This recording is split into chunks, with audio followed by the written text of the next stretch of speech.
Hello friends, welcome back once again.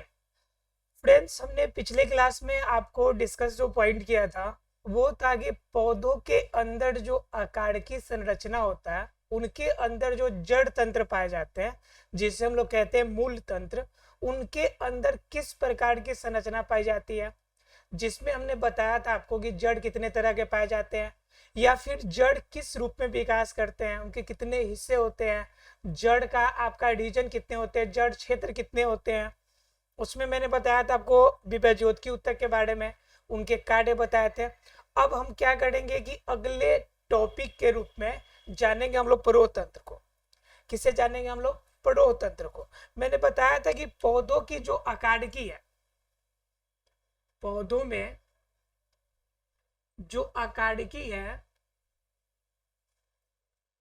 आकारिकी यह दो तरह की होती है मुख्य रूप से, जिसमें मैंने एक की चर्चा कल करी थी जिसे हम लोग मूल तंत्र कहते हैं। मूल तंत्र का मतलब क्या? जड़ तंत्र। और दूसरा हिस्सा होता है प्ररोतंत्र। क्या होता है? प्ररोह तंत्र। ठीक है। अब क्या है कि प्ररोह तंत्र के अंदर भी आपके बहुत सारे हिस्से शामिल होते हैं जिनमें क्या हो जाएगा आपका? जिनमें हो जाएगा आपका तना। तना होगा ना। इसके अलावा आपका पत्तियां हो जाएंगी। तो इस कंडीशन में इन सभी के बारे में जानेंगे। तो पहले आज का टॉपिक के रूप में हम लोग जानेंगे तना का। ठीक है। तो तना जानने से पहले जानकारी जिस तरह से हमने मूल तंत्र में ली थी कि आवश्यकता, पौधे को मूल तंत्र की आवश्यकता क्यों पड़ती है, तो हमने देखा था कि पौधे को क्या करेगा, क्या कहते, खड़े रहने में सहारा देगा। इसके अलावा क्या करेगा कि वह पौधे को खनिज लवण पहुंचाने में मदद करेगा। तो इस रूप में अब हमें देखना है कि तना किस रूप में पौधे के लिए फायदेमंद होता है और तना किसे कहते हैं हम लोग। ठीक है। जनरली जो प्ररोह तंत्र का हिस्सा क्या होता है, जो जमीन से जड़ के अलावा जितना हिस्सा ऊपर की तरफ होगा सभी के सभी हिस्सा प्ररोह तंत्र के अंतर आ जाएंगे। तो तना के कार्य की बात करें हम लोग कि तना कार्य क्या क्या करता है। तो तना क्या करता है? पहला नंबर तो पौधे को सहारा देगा। जब बड़े बड़े पौधे हो जाते हैं तो पौधे को सहारा देने का काम किसका हो जाता है? इनके तना का। क्योंकि देखते होंगे उनकी जड़ें कभी कभी होती है तना से नीचे तक आती है। तो इस कंडीशन में पौधे को सहारा देगा। दूसरा कंडीशन क्या हो जाएगा? जब भोजन को खनिज लवण जो है भोजन बनाने के लिए पौधे की जो जड़ें होती है, देखिए ये पौधा, ये इनकी डालियां है। ठीक है। और ये डालियों से कनेक्टेड इनके क्या है? ये पतिया हिस्सा। ठीक है।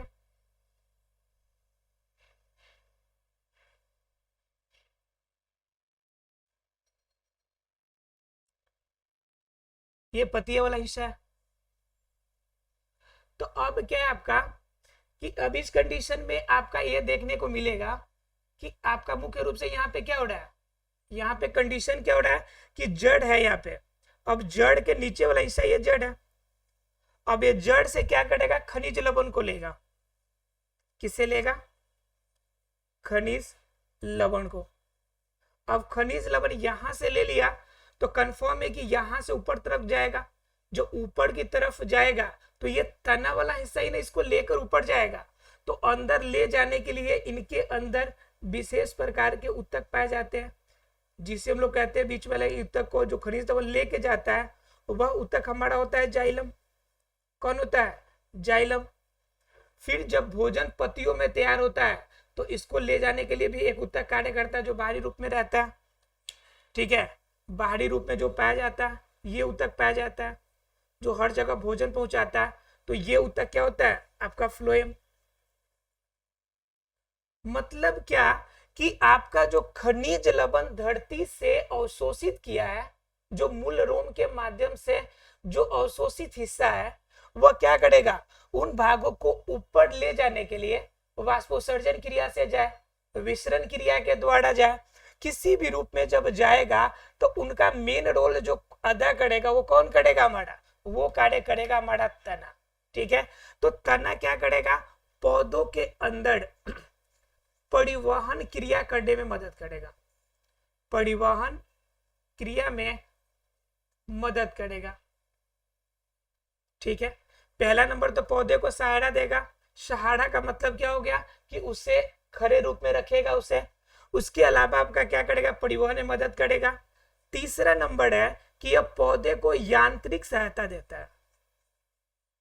यांत्रिक सहायता यानी कि ये विभिन्न अन्य कार्यों में भी इनकी मदद देता है। तो हम इसलिए कह सकते हैं कि ये क्या देता है, ये यांत्रिक सहायता करता है। तो इस तरह से हमने क्या देखा कि तना के सभी कार्य हैं। तना में कुछ तना ऐसे भी होते हैं जो छोटे पौधे में पाए जाते हैं, तो वो ग्रीन भी होते हैं। अब जब ग्रीन होंगे तो उनके अंदर क्लोरोफिल भी पाया जाएगा, और जब क्लोरोफिल भी पाया जाएगा तो कंफर्म है कि उनके अंदर क्या होगा, क्लोरोफिल होगा।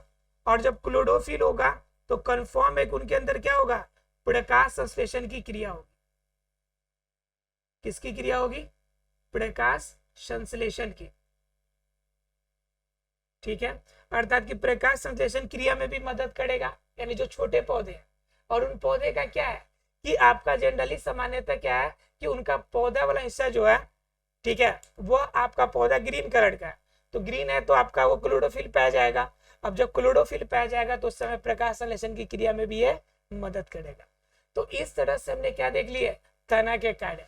तना के इसके अलावा अन्य कार्य भी है।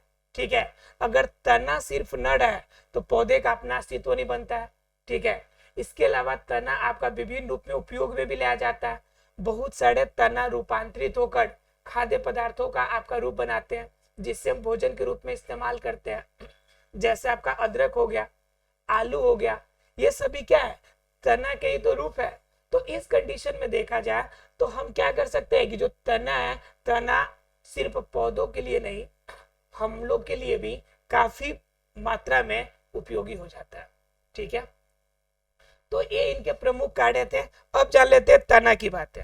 ठीक है, अब तना के रूप में अगर देखा जाए तो तना के अंदर आपके कितने पार्ट होते हैं, यानी तना कितने तरह का होता है।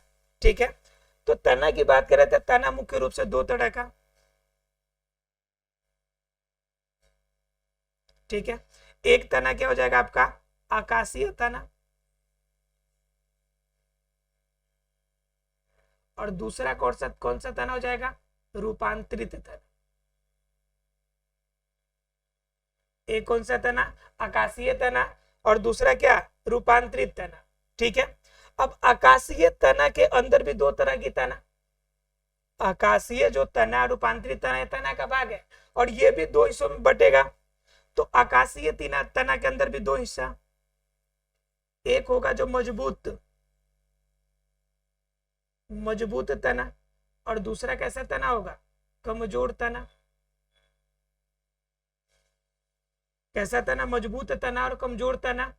फिर इधर रूपांतरित तना जाइएगा तो रूपांतरित तना के भी प्रकार,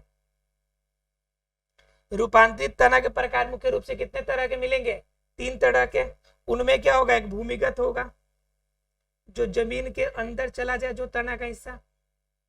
उसके बाद क्या होगा, भूस्तरीय तना होगा, जो जमीन के ऊपर वाले हिस्से पे रहे।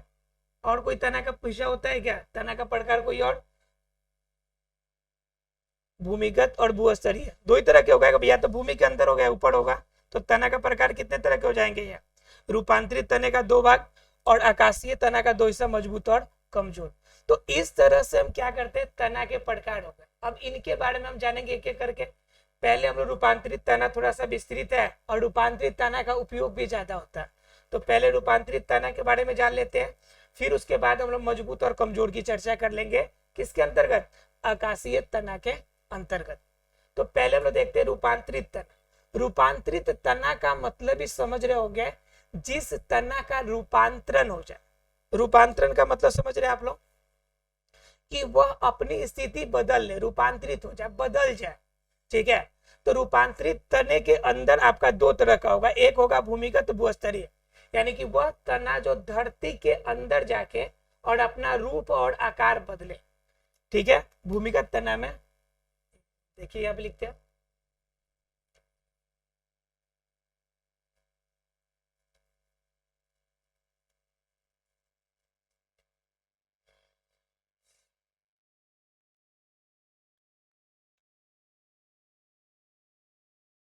भूमिगत तना, भूमिगत तना। तो भूमिगत तना के अंदर क्या होगा, वो तना यानी तना का वो हिस्सा, तना का वो हिस्सा जो क्या हो, जमीन के अंदर चला जाए, जो जमीन के अंदर चला जाए। और जमीन के अंदर जाके क्या करेगा, तो ये करेगा भोजन का संचय।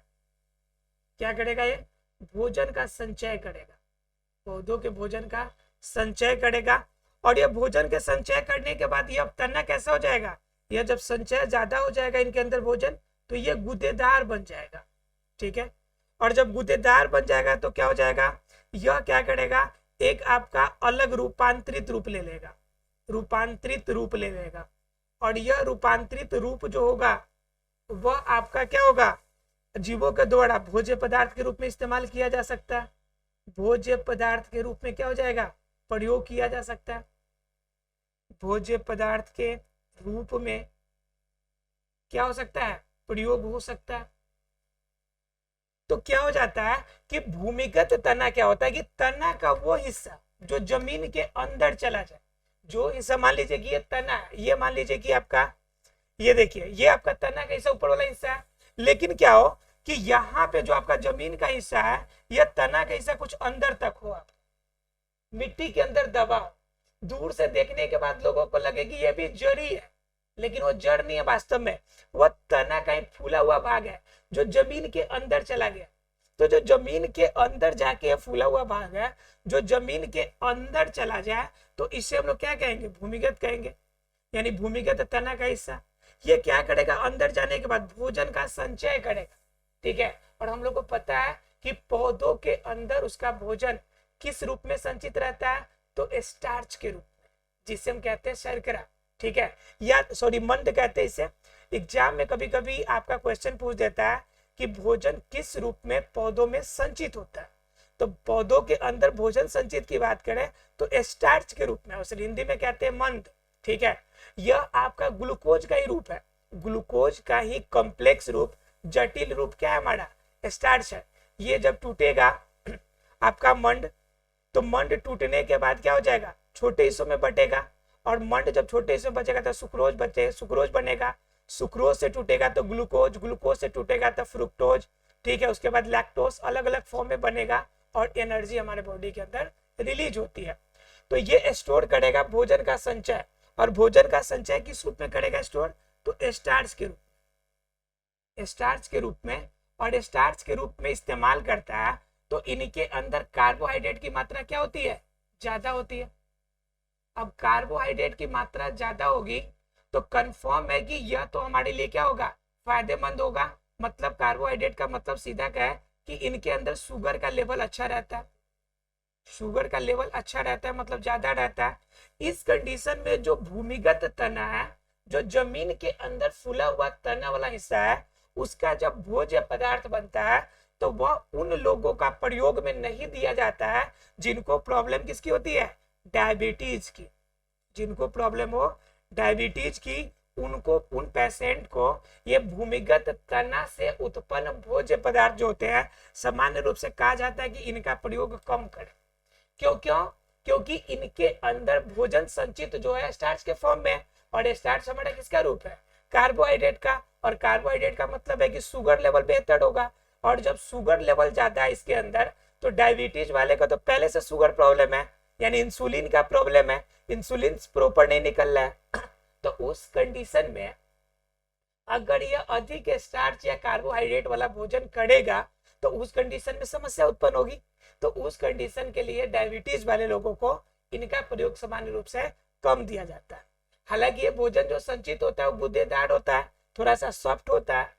उसके बाद यह आपका एक प्रकार का रूपांतरित रूप देता है और भोज्य पदार्थ के रूप में इस्तेमाल किया जाता है। ठीक है, अब इनके एग्जाम्पल की अगर बात करें तो इनके एग्जाम्पल में क्या क्या आ जाएंगे आपके, इनके एग्जाम्पल में आपका आ जाएगा आलू, ठीक है, अदरक भी आ जाएंगे। ठीक है, आप देखते होंगे कि जनरली जिनको शुगर की समस्या होती है उनको कहा जाता है भाई आलू नहीं खाता, डॉक्टर्स तो मना कर देते हैं कि आलू नहीं खाना है, लेकिन आप और हम इस बात को नहीं समझ पाते हैं कि आलू आखिर खाना क्यों नहीं है। तो दरअसल आलू नहीं खाने के पीछे रीजन ये होता है कि इनके अंदर जो भोजन संचय होता है वो स्टार्च के फॉर्म में होता है, और ये कार्बोहाइड्रेट का फॉर्म है जिसमें शुगर लेवल क्या होता है, थोड़ा सा हाई होता है, और जिनके वजह से डायबिटीज वाले अगर यूज करते हैं तो उनके लिए प्रॉब्लम क्रिएट हो सकता है। एम आई राइट? क्लियर है? तो ये कंडीशन है। इनके एग्जाम्पल में हमने देख लिया क्या, कि आपका आलू हो जाएगा, अदरक हो जाएगा, यानी अलग अलग रूप में इस्तेमाल में किए जाएंगे। क्लियर है यहाँ पे? तो पहला हमारा था क्या, भूमिगत तन, और दूसरा क्या हमारा, भूस्तरीय तन। अब कंफर्म हो गया, जब भूमिगत हो गया जमीन के अंदर वाला, तो अब कंफर्म वो तना का हिस्सा जो भूमि के ऊपर हो, ठीक है, वो हिस्सा जो रूपांतरित हो अन्य फॉर्म में, लेकिन वो जमीन के ऊपर हो, तो जो जमीन के ऊपर रहेगा उसे हम लोग क्या कहेंगे, भूस्तरीय। तो भूस्तरीय में क्या खासियत रहेगा वो जान लीजिए। किसी को मिटा देते हैं।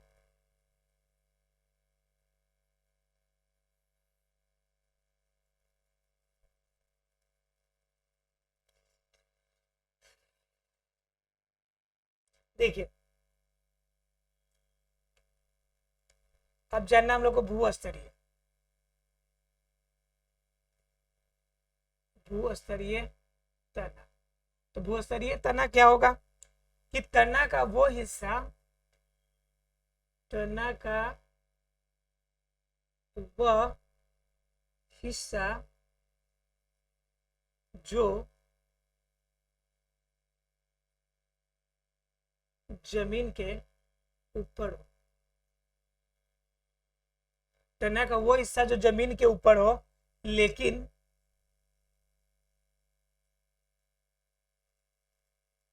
अपना रूपांतरित रूप प्रदान करे, रूपांतरित रूप प्रदान करे, तो उसे हम लोग क्या कहेंगे, रूपांतरित रूप जो प्रदान करेगा तो उसे हम लोग क्या कहेंगे, तो उसे हम लोग कहेंगे भूस्तरीय तन। उसे क्या कहेंगे, भूस्तरीय तन। बात समझ में आ रही है आप लोग को? तो भूस्तरीय तना क्या हो गया, यानी कि तना का वो हिस्सा होगा जो जमीन के ऊपर हो। वह तना जो कहाँ पे हो, जमीन के ऊपर वाले हिस्से में हो, जमीन के ऊपरी सतह पे होगा, तो वह तना हमारा कैसा होगा, वो भूस्तरीय तना होगा।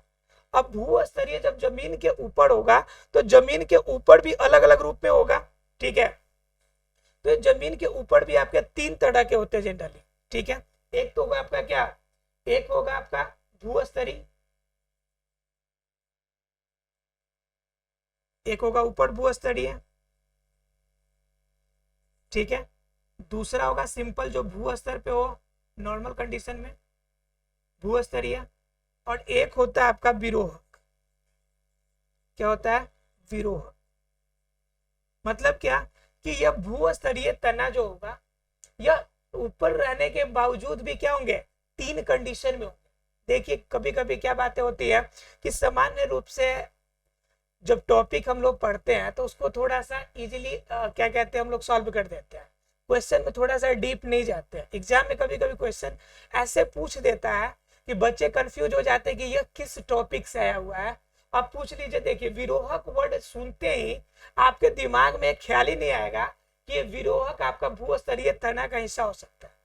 अब जनरली टीचर कहते हैं कि भूस्तरीय तना होता है, ठीक है, ये ऐसे उसके ऊपर वाले हिस्से होंगे उसे कह दिया जाएगा। अब विरोहक उस कंडीशन में अगर पूछा जाए आपसे तो फिर समस्या उत्पन्न हो सकती है।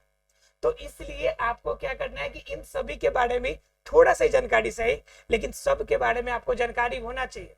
थोड़ा सा आप 11th-12th के स्टूडेंट है तो +2 वाले स्टूडेंट आप हो सकता है कि आगे चल के नीट की एग्जाम दे, तो उस कंडीशन में आप जब क्वेश्चंस का लेवल उठा के देखेंगे तो ऐसे ही वर्ड्स उसमें चूज करते हैं, ऐसे ही वह आपका टेक्सटल व्यू लेते हैं जिनसे आपका क्या हो जाए, जो सामान्य रूप से जिसे हम लोग स्कीप कर देते हैं, तो उस समय आपको समस्या उत्पन्न होती है। इसलिए इन सभी छोटे शब्दों को, टर्म्स को थोड़ा बेहतर तरीके से हम लोग आपका कोशिश करेंगे।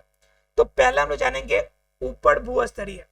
तो ऊपर भूस्तरीय का मतलब क्या हो गया, जो जमीन के, यानी कि वैसा पौधा का पार्ट, वैसा तना जो जमीन के ऊपर रेंगते हैं, जमीन के ऊपर रेंगने का काम करते हैं। तो ऊपर रेंगेंगे जमीन के ऊपर, तो उसे हम लोग क्या कहेंगे, ऊपर भूस्तरीय। तो ऊपर भूस्तरीय वाले में क्या आ जाएगा हमारा, घास है। घास देखे होंगे, वो जमीन के ऊपर रेंगता है, ठीक है। और जितना वो रेंगेगा उसी के हिसाब से उनमें नए पौधे का भी विकास होता है। तो उनका शरीर क्या होता है, ये नोट्स और इंटरनोट्स वाला, ये घास होते हैं। इस तरह से घास आपने देखा होगा, एक उखाड़ के देखिएगा लंबे फॉर्म में आपको मिलेगा। आपको हम दिखाते हैं 1 मिनट घास, अगर अवेलेबल हो तो। घास अगर अवेलेबल हो तो हम आपको दिखाते हैं कि कैसे उनके अंदर नोट्स और इंटर नोट्स होते हैं। हाँ, तो ये देखिए ये आपका दुबल हिस्सा है, ठीक है, और ये भूस्तरीय होता है। ये आपको दिख रहा होगा, ये भूस्तरीय होता है। अब देखिए यहाँ से ध्यान से, इनकी ये जड़ें निकली हुई है। ये हिस्सा आपको जड़ का हिस्सा यहाँ से दिख रहा है, देखिए यहाँ पे भी, यहाँ पे देखिए जड़ें दिख रही होगी आपको यहाँ पे, ये वाला हिस्सा,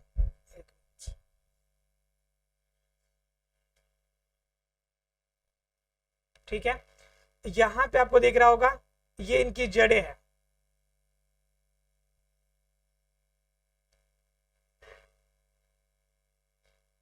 देखिए ये वाला हिस्सा आपको दिख रहा है यहाँ पे, ये वाला हिस्सा आपका जड़ है। यहाँ पे दिखेगा, नहीं दिखेगा, देखिए यहाँ पे आपका ये वाला हिस्सा जड़ है आपका। और जड़ के बीच में आपका क्या होता है कि इस तरह से ये लंबा आपका लत्तर की तरह बनाएगा ऐसा। अब जब लत्तर की तरफ ये रूप बनाएगा, फॉर्म बनाएगा, तो यह आपका भूस्तरीय हो गया कि जमीन पे ऐसे रेंगेगा। ये जमीन हो गया और जमीन के स्तर पे क्या करेगा, ये इस फॉर्म में रेंगेगा। अब इस कंडीशन में क्या होगा कि इस कंडीशन में एक कंडीशन आती है कि यहां से जड़ें निकलेंगी। अब देखिए इनके जितने गांठ है, यहाँ है आपका गांठ और यहाँ पे गांठ है, दोनों हिस्सों में देखिए यहाँ पे गांठ दिख रहा है आपको। तो यहाँ से भी जड़ें निकल जाएंगी और आगे विकसित होगा तो यहाँ से भी जड़ें निकलेंगी। तो जिस पार्ट से हमारा जड़ें निकल रही है इसको हम लोग कहते हैं नोड्स, ठीक है। और इस नोड वाले हिस्से को भोजन देने के लिए इसके बीच वाला हिस्सा हमेशा एग्री रहता है। तो इस बीच वाले हिस्से को बोलते हैं हम लोग इंटरनोड्स। क्या कहते हैं इसे, इंटरनोड्स। तो ये भोजन नीचे से देगा और नीचे से खनिज लवण ला के देगा, तो इस वाले हिस्से को ये काम कराएगा और नीचे से फिर ये निकल के जाएगा, तो ये आपका इधर वाले भोजन इससे मिलेगा। तो इस कंडीशन में दोनों को सामंजस्य बैठाने के लिए भी दोनों नोड्स के बीच में एक इंटर नोड्स पाए जाते हैं, ठीक है। और इनसे क्या होता है कि लंबे लंबे आपके स्तर पे आपका क्या होगा कि जमीन के ऊपर ये रेंगने वाला बनेगा।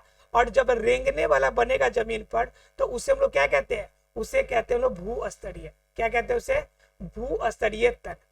क्लियर आप लोग को, भूस्तरीय तना। भूस्तरीय तना का मतलब क्या हो गया कि वैसा तना का हिस्सा, तना का वैसा हिस्सा जो क्या करे, वह जमीन के ऊपर ही रेंगते रहे, तो उसे हम लोग क्या कहते हैं, उसे कहते हैं हम लोग भूस्तरीय तना, ठीक है। क्लियर हो गया। तो पहला तना वो हो गया जो भूस्तरीय होगा। उसके बाद क्या कहता है, यानी कि जो जमीन के ऊपर रेंगे, यानी कि आपका तना का वो हिस्सा जो जमीन के ऊपर रेंगेगा, जैसे घास हो गया, तो उसे हम लोग क्या बोलेंगे, उससे बोलते हैं हम लोग ऊपर भूस्तरीय तना, ठीक है। अब बात आती है भूस्तरीय और विरोहक की, ठीक है। तो इसे कहाँ बताते हैं, इस साइड में बताते हैं।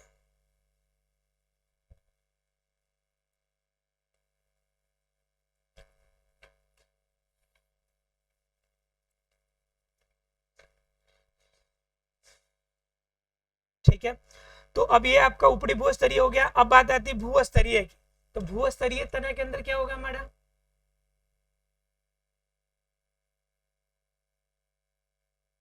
तो ये भूस्तरीय जो तना होगा ना, तो इसमें क्या होगा कि तना का वैसा हिस्सा, तना का वैसा हिस्सा जो समूह के रूप में, यानी कि ग्रुप के फॉर्म में, समूह के रूप में एक साथ निकले, रूप में आपके जड़ के पास से निकले, जड़ तंत्र के पास से विकसित हो, पास से विकसित हो, तो उसे हम लोग क्या कहेंगे, उसे हम लोग कहेंगे भूस्तरीय। तो भूस्तरीय वाले भी ये कैसा है, तो ये है जलकुंभी वाला, ये इसे हम लोग कहते हैं। इसके एग्जांपल में की बात करें तो इसके एग्जांपल में आता है हमारा जलकुंभी, ठीक है। आपने देखा होगा नदी तालाब के आसपास में जलकुंभी का पौधा होता है पानी के अंदर। तो पानी के अंदर जलकुंभी में क्या देखे होंगे आप लोग, इनकी जड़ें इस तरह से नीचे की तरफ ऐसे बिखरी होती है, ठीक है। और इनका तना जो होता है यही वाले हिस्से से जड़ के पास से ही पतिया की तरह ऐसे निकला रहता है, ठीक है। एक ही पास से आपका क्या होगा, तना का हिस्सा अन्य हिस्सा आपका निकला रहेगा। तो इसलिए इसे हम लोग क्या कहते हैं, एक ही जगह से आपका क्या होगा, अलग अलग फॉर्म निकलते हैं। तो इसे हम लोग क्या कहते हैं, इसे कहते हैं हम लोग भूस्तरीय। क्या कहते हैं इसे, भूस्तरीय। अर्थात कि जलकुंभी के पौधे के अंदर जो तना का हिस्सा होता है, जो थोड़ा सा तना निकलता है और उसी तना से आपका अलग अलग फॉर्म निकलता है, अलग अलग रूप बनते हैं, तो उससे हम लोग क्या कहेंगे, भूस्तरीय तना। इसी के अंदर एक और आता है आपका विरोह। क्या होता है, विरोह। तो विरोहक तना क्या होता है कि जो जब कोई तना है उस तना के बेस वाले हिस्से से यानी बीच वाले हिस्से से, ठीक है, उसके मध्य हिस्से से आपका क्या करे, तना का अन्य ब्रांचेज निकालते। विरोह क्या होता है कि तना के मध्य से, तना के मध्य से अपने क्या कर ले, अपने अन्य तना का हिस्सा निकाल, अन्य तना का भाग निकाले। तो जब अपने बीच से क्या करेगा, तना का भाग निकालेगा, तो वह कंडीशन आपका क्या होगा, वो होगा आपका विरोहक। विरोहक क्या करेगा कि तना कुछ बढ़ा और तना बढ़ने के बाद क्या हो गया कि साइड से ब्रांचेज निकल गए, शाखा निकलती है तना के साइड साइड में, तो वह कंडीशन हमारा क्या कहलाता है, विरोहक। क्या कहलाता है, विरोहक। तो टोटल हमने क्या देखा कि रूपांतरित तना हमारा दो तरह का, भूमिगत और भूस्तरीय। भूमिगत में देखा जो जमीन के अंदर रहेगा और भूस्तरीय जो जमीन के ऊपर रहेगा, ठीक है। तो भूस्तरीय में क्या देखा कि तना को वो हिस्सा जो जमीन के ऊपर हो, लेकिन क्या इसके अंदर भी तीन कंडीशन हमने देखे, एक आपका ऊपरी भूस्तरीय, दूसरा भूस्तरीय और तीसरा विरोह। तो ऊपरी भूस्तरीय में क्या था हमारा, ऐसा तना का हिस्सा जो जमीन के ऊपर रेंगे। तो जो जमीन के ऊपर रेंगेगा क्या होगा कि आपका ऊपर भूस्तरीय जो जमीन के ऊपर रेंगता है, तो उसके अंदर घास आ जाएगा। इनके अंदर नोड्स इंटर नोड्स पाए जाते हैं। हर नोड से क्या करेगा, नया नया पौधा बनाएगा और हर नोड से क्या होगा, नीचे की तरफ जड़ें निकलेंगी। हर नोड से जड़ें निकलेंगी। आपको दिखाया था अभी कि देखिए जितना नोड्स है उन सभी नोड से जड़ें निकल सकती है। ये देखिए यहाँ से जड़ें निकल रही है, यहाँ से जड़ें निकलेंगी, यहाँ से जड़ें निकलना शुरू हुई है, यहाँ से जड़ें निकलना शुरू हुई है। तो अलग अलग रूप में जितना आपका नोड्स वाला हिस्सा वहां से जड़ें नीचे की तरफ निकलेगा, तो वो आपका क्या होगा, ऊपर भूस्तरीय होगा। और भूस्तरीय के अंदर हमने आपको बताया कि जब तना का हिस्सा जो आपका जड़ से निकले, लेकिन वह निकलते ही वहां से अलग अलग ब्रांचेज बना ले, निकलने के साथ ही आपका क्या करे, एक समूह के साथ, ग्रुप के साथ बाहर निकले, तो वह कंडीशन आपका क्या होगा, भूस्तरीय तना का। तो इनके एग्जाम्पल में क्या हो जाएंगे, जलकुंभी, जो इस तरह से आपका तना निकलेगा। आप इसे प्रैक्टिकल फॉर्म में देख सकते हैं, यहाँ पे जलकुंभी नहीं मिलेगा, नहीं तो आपको मैं दिखाता सामने में कि किस तरह से उनका रहता है। अगर कल अगर मिल पाया तो अगले क्लास में मैं कोशिश करूंगा कि आपको दिखा दूं। उसके बाद क्या होता है, विरोहक तना। तो विरोहक में क्या होता है कि तना का मध्य भाग से अपनी अन्य ब्रांचेज निकाले। अब देखे होंगे कि पौधा का तना ऊपर जा रहा है और ऊपर जाने के बाद ब्रांचेज निकल गई, बीच बीच में से शाखाएं निकल गई, जैसे आम वगैरह का पौधा हुआ या बड़े पौधे होते हैं जिनमें शाखाएं निकलती है, तो उससे हम लोग क्या कहेंगे, उसे कहेंगे हम लोग विरोहक। क्या कहेंगे उसे, विरोहक। तो ये क्लियर हो गया आपको कि आपका भूस्तरीय तना आपका क्या रूपांतरित तना, रूपांतरित तना क्लियर हो गया। अब रूपांतरित तना क्लियर हो गया तो हमने वैसे तने को जान लिया जिस तने के अंदर ब्रांचेज निकल सकती हो। अब उनके अंदर जानेंगे जिनकी सामान्य रूप से ब्रांचेज न देखने को मिलती है। तो जिनके अंदर ब्रांचेज नहीं होती वो किस रूप में आएगा, तो वो आता है आपका आकाशीय तना के अंदर। तो आकाशीय तना के अंदर भी दो हिस्सा, एक मजबूत वाला और दूसरा कैसा, कमजोर वाला। तो जो मजबूत वाला तना होगा, यह मजबूत तना किस रूप में होगा कि यह मजबूत तना ऐसा होगा जो कठोर रूप में रहे और कठोर रूप में अपना स्वतंत्र क्या करे, स्वतंत्र रूप बनाए। जैसे आपने देखा होगा बांस का पौधा, किसका देखा होगा आपने, बांस का पौधा। तो बांस का पौधा क्या करता है, स्वतंत्र रूप में बिल्कुल सीधा निकलता है, सीधे रूप में अपनी ब्रांचेज बढ़ाता है और वो क्या करता है, अपना एक अलग मजबूती से अपना शरीर को बैलेंस करके रखता है, तो उससे हम लोग क्या कहते हैं, मजबूत तना। वहीं पे आप कमजोर तना, ठीक इसके उल्टा, जिनको अपने जीवन स्थल बनाए रखने के लिए, अपने तना का कंडीशन बनाए रखने के लिए भी दूसरे पौधे का सहारा लेना पड़ता है, तो उस तना को हम लोग बोलते हैं कमजोर तना। तो कमजोर तना के अंदर कौन आ जाएगा, तो अंगूर हो गया आपका। क्या हो गया, अंगूर। तो अंगूर का देखिएगा लतर होता है, तो स्वतंत्र रूप से तो रहेगा नहीं, वह दूसरे पे क्या करेगा, तना तो रहेगा, लेकिन वो दूसरे के तने पर अपना निर्भरता बनाए रखेगा।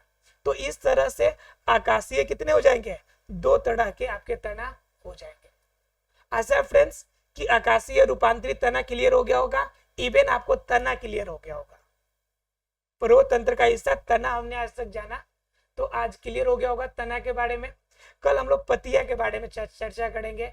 पतिया के कितने पार्ट्स होते हैं, पतिया के कितने आपके विन्यास होते हैं, पतिया के कौन कौन से भाग किस रूप में इस्तेमाल किए जाते हैं, पतिया तैयार कैसे होती है, पतिया हमारे लिए उपयोगी कैसे होती है, पौधे पत्ता का उपयोग किस रूप में करते हैं, ये सारी बातें हम लोग अगले क्लास में जानने की कोशिश करेंगे। इसमें पौधे की आकार की चैप्टर में हम उन सभी छोटी बड़ी स्ट्रक्चर को जानने की कोशिश करेंगे जो हमें दिखाई पड़ते हैं या जिनका किसी न किसी रूप में उपयोग किया जाता है।